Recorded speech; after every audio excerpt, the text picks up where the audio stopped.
Hey guys, I wanted to do another blind and I have no idea what is in 1, 2, or 3. I told my wife to just go pick a couple of tequilas and pour them out and let me do a blind. And I said to her, hey, pick a theme. And she poured what looks like two Blancos and a Repo or two Blancos and an Añejo. So when she came back in, she said, it's all ready. They're numbered on the glass. And she wrote the answer on this paper. And I said, what's the theme? And she said, no theme. So I'm going to taste 3 tequilas without knowing what they are.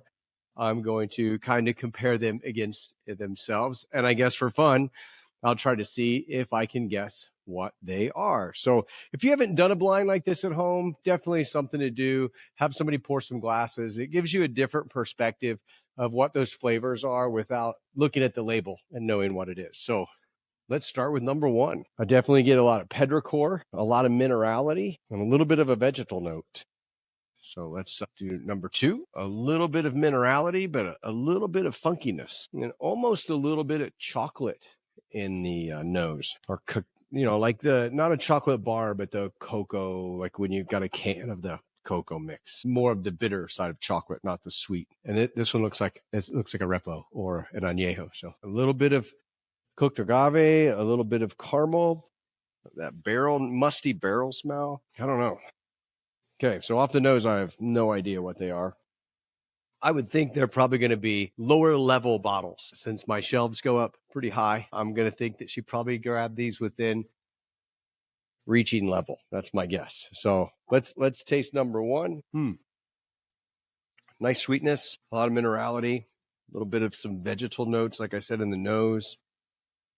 A nice sweetness, and the finish is a little tangy. It's got like not really a burn or not really a pepper, just a little bit of a lingering tingle.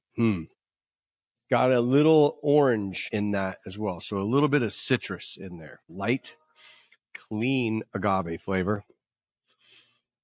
Similar finish, but it heats up a little bit more. There's a little more spice in the finish. Nice cooked agave flavor. Both of those seem like they are probably regular proof, just 80 proof, 40 ABV. I could be wrong. This one maybe a little bit higher based on how it lights up in the finish.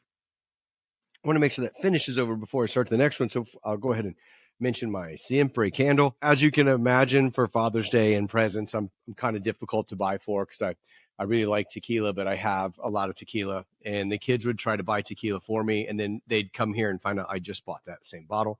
So I have all these beautiful bottles that I just hate to throw them away. And I do. I only keep one of each bottle that I finish, but I throw them away all the time. And my daughter figured out, hey, I can go have these turned into candles and filled up with an agave scent within the candle. So this is the newest one. I got it for Father's Day. So this is a new 1414 Siempre bottle from lot 4. And I thought, well, it makes a beautiful candle. So I figured I'd highlight that up here, and don't throw your bottles away, reuse them.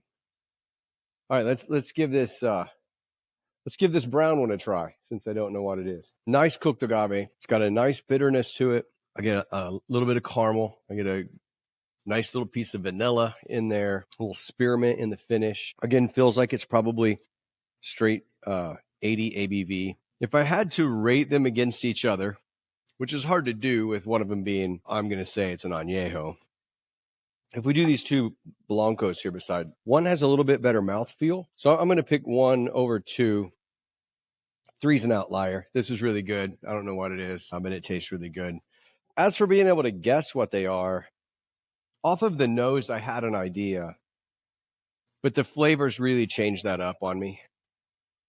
So this is going to be a case where I actually have no idea what these are, but they're delicious. All 3 of them are great. All 3 of them have really nice attributes. I feel like this one is an 1123 tequila, and I've been enjoying El Gran Legado. I've been enjoying that tequila. So this feels familiar to me. So I'm going to guess that one for this one, number 1. It's probably not right at all, but it's really good, and it kind of reminds me of that tequila. And the other 2, I just have no idea.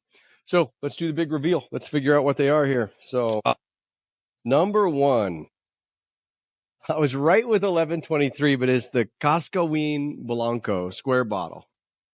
So Cascaween Blanco. The second one is El Tequileño, which I kind of got that little bit of a funkiness that I pick up off of that one a lot. So that's a great tequila. And then I lied. I said she probably wouldn't have gone up high, but she went top shelf and she pulled down Pedro Fortiva Añejo. This is a fantastic Añejo. So what a great set. Do this at home. Have your wife or girlfriend or friend pour you 3 tequilas. Do the same thing I just did. Taste through the differences. See if you can guess what they are. To me, that's always fun. Cascaween has such a recognizable profile or thumbprint from that distillery. So there you go. Those are the winners today. And if you've got an idea for a blind or something that you do to taste your tequila special at your house, shoot me a message. Let me know what that is. Have a great night. Thanks for tuning in.